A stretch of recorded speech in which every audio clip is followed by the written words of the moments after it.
Kreu i shoqatës së hotelëri turizmit në Shqipëri, Zak Topuzi, ka ngritur alarmin mbi një fenomen që po bëhet gjithnjë më shqetësues për sektorin turistik në Shqipëri, largimi i turistëve nga Kosova drejt vendeve të rajonit, veçanërisht Greqisë.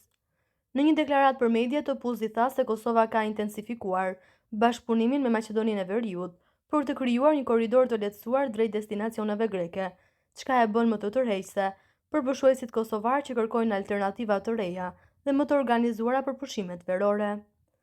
Rajoni është bërë gati se sa ne, Kosova është lidhur me Maqedoninë për të kaluar më kollaj në Greqi.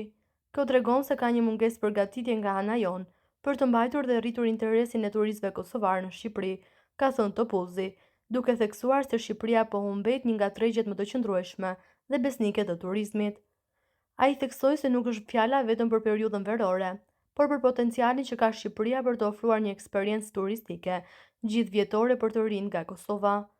Ne nuk jemi gati për të rinj kosovar, të cilët duhet të kenë një mundësi të vinë në Shqipëri dhe të kalojnë pothuajse të gjithë vitin këtu. Duhet të bëhemi një vend ku ata të ndjehen të mirëpritur, të angazhuar, ku të kenë se çfarë të bëjnë, ka theksuar Topuzi. Sipas tij, nevojitet një investim më i madh në krijimin e aktiviteteve dhe produkteve të reja turistike që do të tërhiqnin vizitorët nga Kosova, jo vetëm për plazhin, por edhe për turizmin kulturor, natyror, sportiv dhe gastronomik.